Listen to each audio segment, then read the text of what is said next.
Well, we have some major developments in the investigation of UFOs over the past few weeks that could lead us to full-scale disclosure over the next few weeks. We are really, I think, at a tipping point, an inflection point, where we are with the United States Senate, where we are with the United States House of Representatives, the Pentagon investigating UFOs.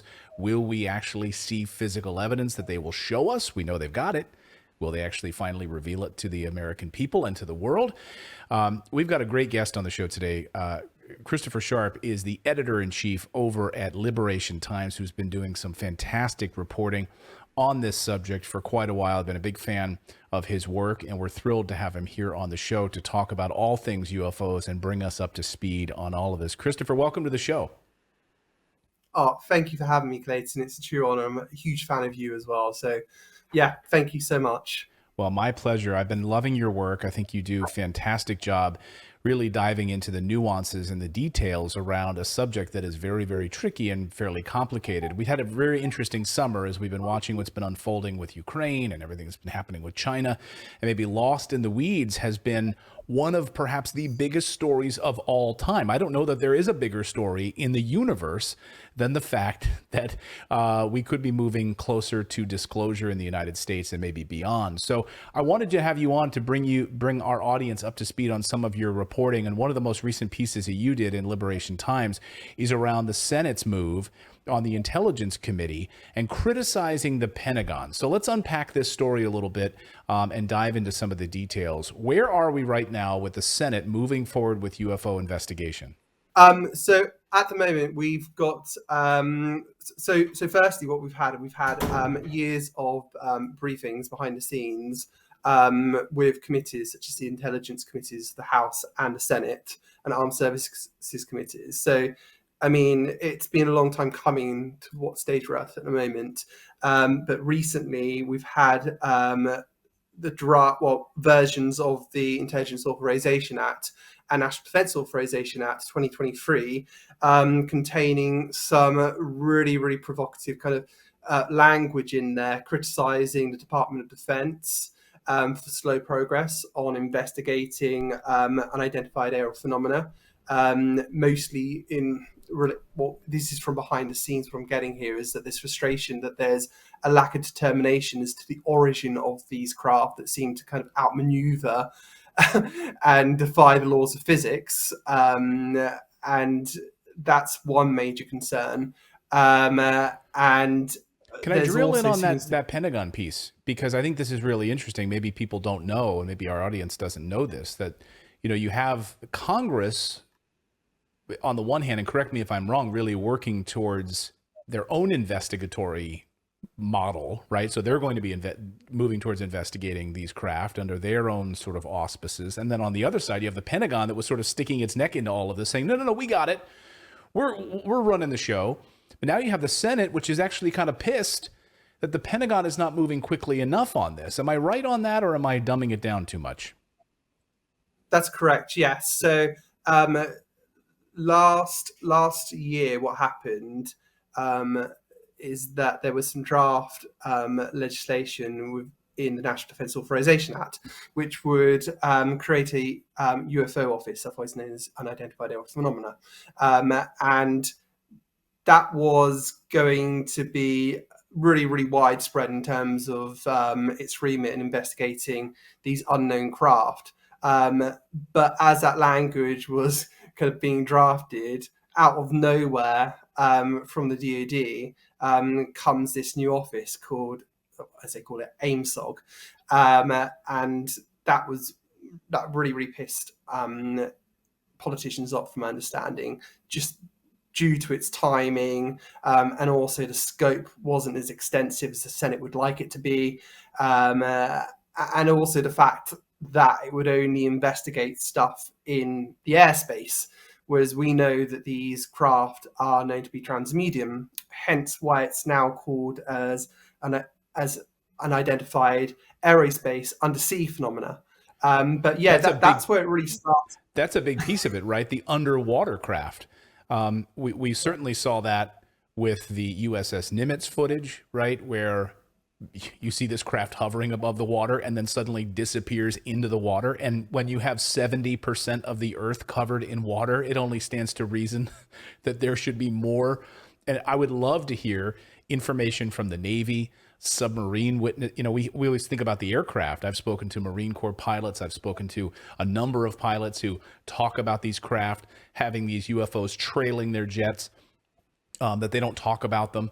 And I would love to hear more from nuclear, submarine operators on this. I'm curious on that piece. You have a lot of interesting sources on this. Have you heard from in the British side, in the United States side, from the naval underwater UFO witnesses? Have you heard about more of that detail? No, but that's probably one of the most troubling aspects of it. And there's an understandable silence as well, because Tom Rogan of the Washington Examiner has previously reported that DoD officials are very, very concerned about this aspect of the phenomena, because they seem to know where nuclear submarines are.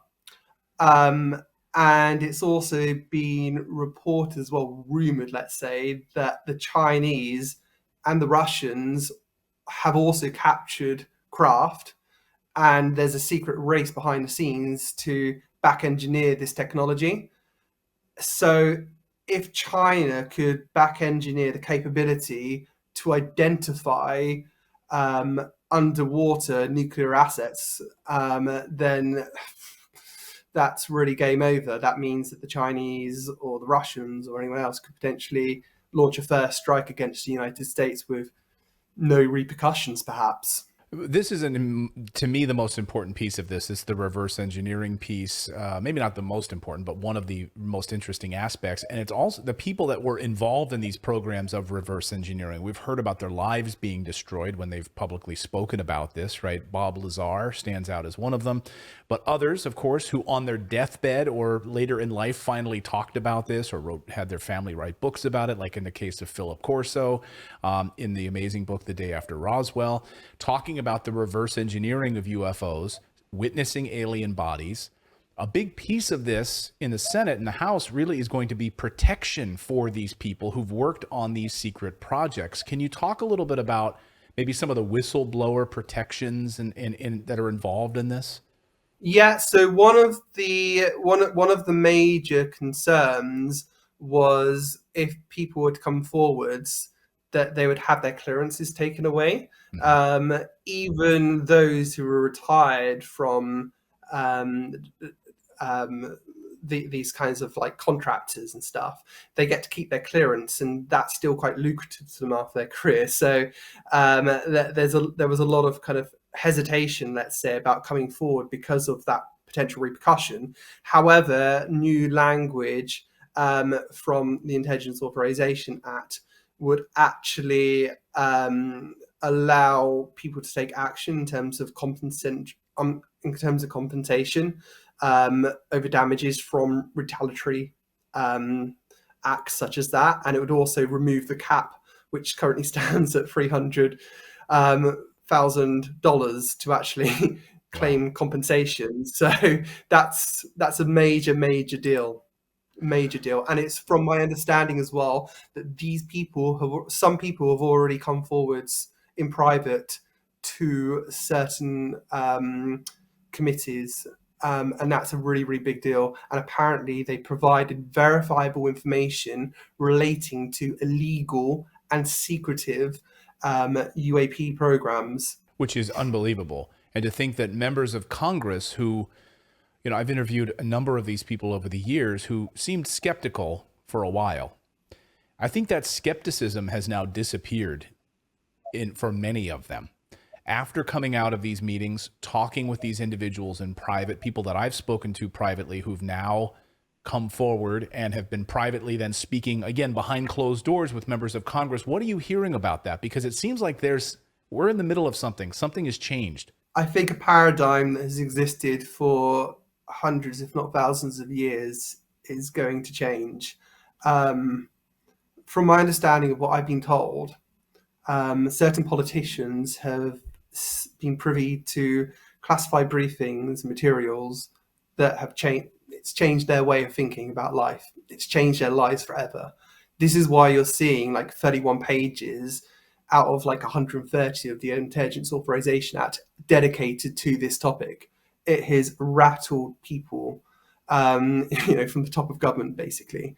It has really rattled them. And from my understanding as well, it's the verifiable information not only relate. This is what I'm being told by sources now, and bear in mind, such sources allow me to break the story about congressional hearings before the New York Times. Those same kinds of sources are telling me that this is verifiable information. And another source, what George Knapp stated on Coast to Coast a few days ago to me, that information provided to Congress pertains to not just crash retrieval programs, but also stuff relating to studying alien bodies as well. And Wow. that was something I wasn't expecting. Well, I mean, if you think about historically, and again, I come back to Colonel Corso, who was handed a filing cabinet at the Pentagon and in charge of, and looking at crash retrieval information, bodies, when at my time in Dayton, Ohio, of course, the stories about bodies being transported to Wright-Patterson Air Force Base, alien bodies being transported there, researching. It doesn't surprise me at all. And I think we are at this moment where we may start to hear more and more about this. Where do you think the Senate goes from here? Where do you think the House of Representatives goes from here? What are you hearing from your sources where Congress takes this next? I think in terms of the UAP office, which is now being renamed Arrow, I don't have much hope for that because the Office of the Undersecretary of Defense for Intelligence and Security is running the show there. And that's long been known for obfuscating this issue and having people who are just going to try to stop efforts. And from my understanding, there are some people within that organization that are going to continue to try to obstruct efforts. I don't really have much hope for that in the short term. However, the immunity language and people coming out about illegal and secretive programs, I'm quite bullish about that. And if that happens, I mean, that will be a church committee type situation there. It'll be a huge scandal for US politics, but also more so, how do you make that information public? If you're sitting on a congressional committee, what do you do in terms of a communications plan and getting that information public? So, I think that's the next step. I'll get you out of here on this, Christopher. I guess the question I have is, well, what is holding them back?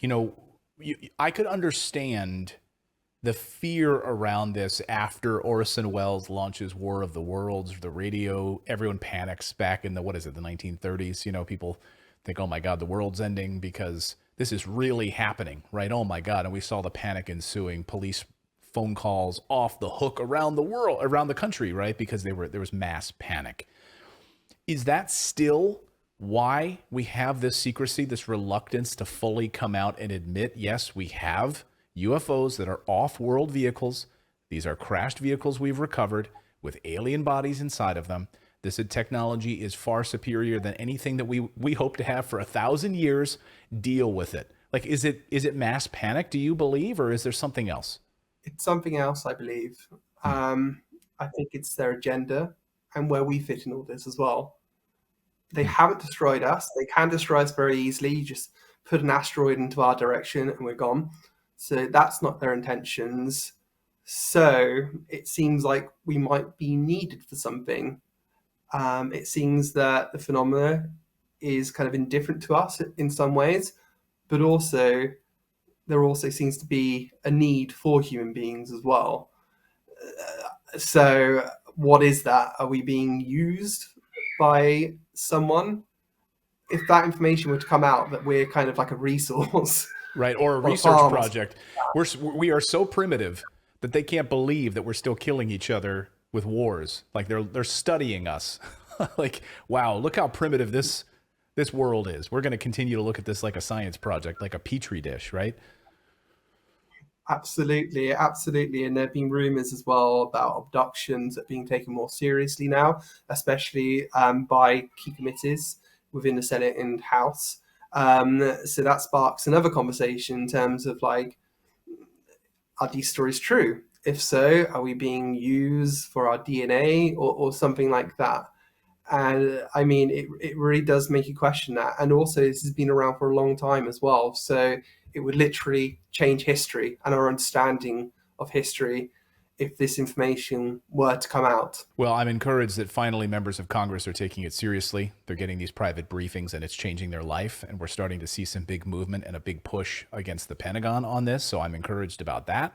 I think we need absolutely more transparency about it. And you've been doing an amazing job over at Liberation Times. I encourage all of our audience to go over there. I'll have a link in the description. Go check it out at liberationtimes.com. Subscribe. Read what Christopher is writing over there. He's doing an excellent job. He's got great sources and a great thinker in this space. Christopher, thank you so much for joining us here on the show. We really, really appreciate it. Thank you, Clayton. The pleasure is all mine. It's been a true honor to appear on your show.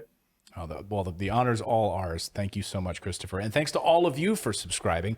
We have a daily newsletter. You should all subscribe. If you go to redacted.inc, it comes out first thing in the morning. If you subscribe to that newsletter, you can read it over your cup of coffee. Or if you're Christopher, maybe a bit of tea, I would think. Maybe not much of a coffee drinker. I don't know. So check it out. Redacted.inc is the place to go. Thank you so much for subscribing and being a part of our great community here. We will see you next time.